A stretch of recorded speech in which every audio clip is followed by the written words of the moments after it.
All right, guys, what is going on? Welcome back to the channel. Today, yes, that's right, doing some work on the Series 2 Escort RS Turbo today. I've had heaps of messages from tons and tons and tons of people saying, post more content on the Escort. We miss you posting stuff about that car. So today, I'm gonna finish putting some of the interior back in. I say finish putting some of the interior back in because there's just a few things that I want to do to basically give me a little bit more space in the garage, because it's kind of getting a little bit not very spacious at the moment. So today I'm going to be putting the front seats back in the car, which means got to make sure the seat belts and everything, the clips and all that sort of stuff are in, because it's just going to be so much easier to do that first before I put the seats in. But yeah, I'll show you what I've already done. Then I'll cue the intro and get stuck in, because I'm going to do that, and then I'm going to have a crack at changing or fitting my new springs on my new KYB shocks, but I need the top hats off the old shocks for that. Now I gotta ride or die.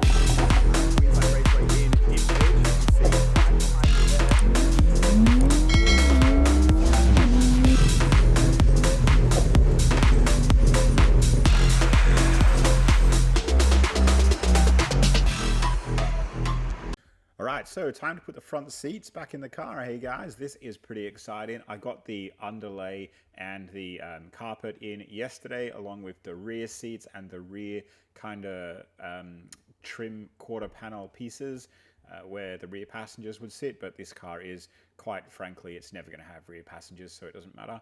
I have been thinking about putting a set of bucket seats in and deleting the rear seats and putting a roll cage in, but I'm undecided about that, so I'm just going for the standard Series 2 interior at the moment. It is quite nice and in pretty good condition. So just shoving the seat belts in the middle, or the seat belt clips, because that's basically going to be the easiest thing to do. And then put these rails in along the side as well of the inside of the car, what the driver's and passenger's seat belt kind of hooks onto at the bottom. So I'll put those in, and that way, once they're in, it's going to be heaps easier to actually put the seats in. The last thing you want to do is put the seats in and then have to fiddle around the seats trying to like connect seatbelt clips and connect seat belts and, you know, all that kind of stuff. So pretty happy we got that done. Let's move on to putting the seats in, eh? All right, so the passenger seat is in the car now. That was pretty easy and straightforward, to be honest with you. Went in without a hitch. Now just going to shove the driver's seat in, and there's a little bit more fiddly than the passenger side, but only because I left the awning for my four-wheel drive on the floor behind me. I really should have just moved that out, or to be quite honest, I really need to put it back on the four-wheel drive, but that's another video for another day. So the hardest bit about putting the seats back in the car was just making sure everything lined up properly, because they'd been out and they'd been sat on the floor for a while. I don't know if anyone had sat in them while I'd been away from the house, and making sure that the carpet was in the right place for all the seat bolts to go in nice and evenly. But luckily for me, it did. All right, so sometime later, the interior is back in the car now. I have my coil spring compressors here. I say interior, basically just the front and rear seats and the carpet. And this is my old Coney shock. And as you can see, it's pretty well used. The guy that I bought the car off bought this car in like 2012 or something, and these were already on it when he bought it. So that was Gaz that put them on, because he was the owner before. Gaz Bentley does custom motorbikes or something now. So basically what I need to do is I need this cap here, and I didn't realize, honestly, it's been so long since I've looked at it, how bad this is, this cap. So what I'm going to do is take it all off. I'll clean this up, treat it, and either powder coat it or, you know, paint it and coat it before I then put the new spring on my KYB shock. There's the part number there.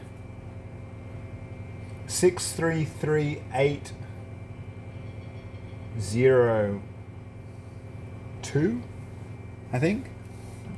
That's my, there it is. KYB shock. Yeah. So, let's get the spring compressors on here and see if we can get this apart, eh? What do you reckon? Alright, so now to use the spring compressors to actually clamp the spring down so I can undo the top nut on the old Coney shock absorbers that look like they've spent half their life at the bottom of the Pacific Ocean. Or, I guess, because this vehicle did come over from the UK, whatever river is running around in Northern Ireland, if there is any there at all. Pretty sure it's going to rain there a lot, though. Yeah, so that was just my dog being a dickhead as usual. No news there. I figured out that it's going to be heaps easier just to put the strut in my vise, and I fuck around doing this for a little bit, and then I mess about trying to find the right size socket and so on and so forth. But I get there in the end, and thankfully get the springs compressed, and then I get the top nut off, which I'll show you in a second.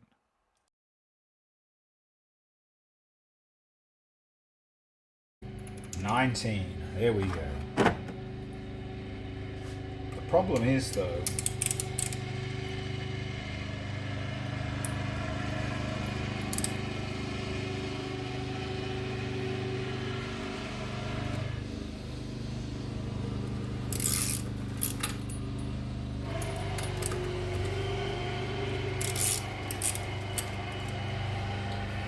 that seems to be doing the trick.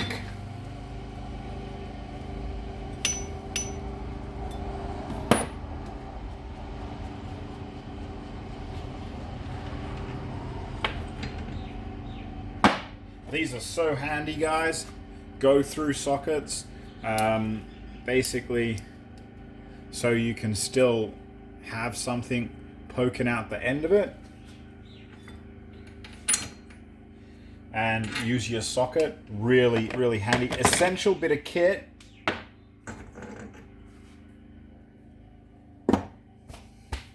If you're working on suspension. All right.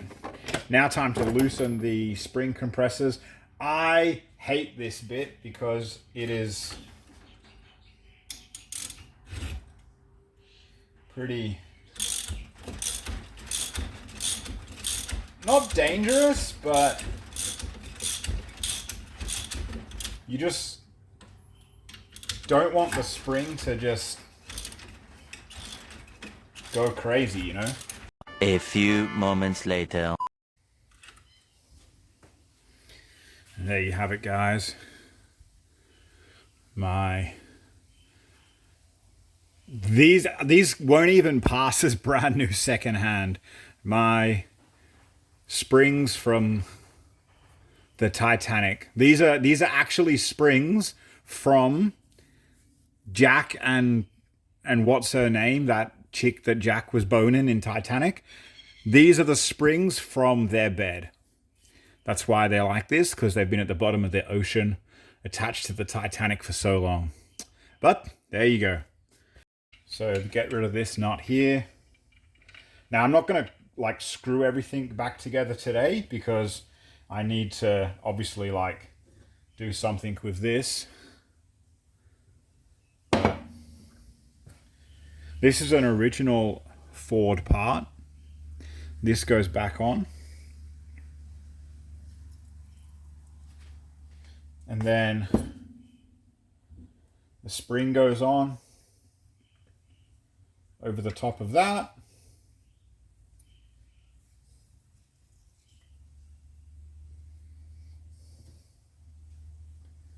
And then that sits on like that. See, everything lines up.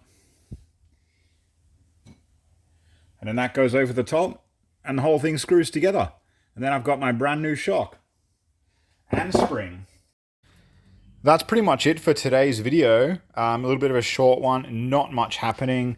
If you are using spring compressors, you should be using spring compressors. If you are removing springs from a shock absorber, you shouldn't just like clamp them down in a vise like some people do, because that can go horribly, horribly wrong. Make sure you use 2 so you can clamp the spring evenly, especially if you're applying new springs. It just makes things a lot easier and a little bit safer as well. Guys, as always, thanks for watching. Interior of the Escort looks nice. A little bit of, give the seats a vacuum. I'll show you this seat bolster actually from the other side.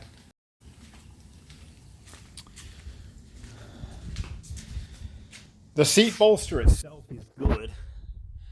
I mean, it's pretty good, but it's just like, you know, it's just old, man. But it's not torn or anything, and it's in pretty good nick compared to some of the other ones I've seen. So yeah. So guys, that's it from me today. Thank you so much for being here. Thanks for watching. I really appreciate it.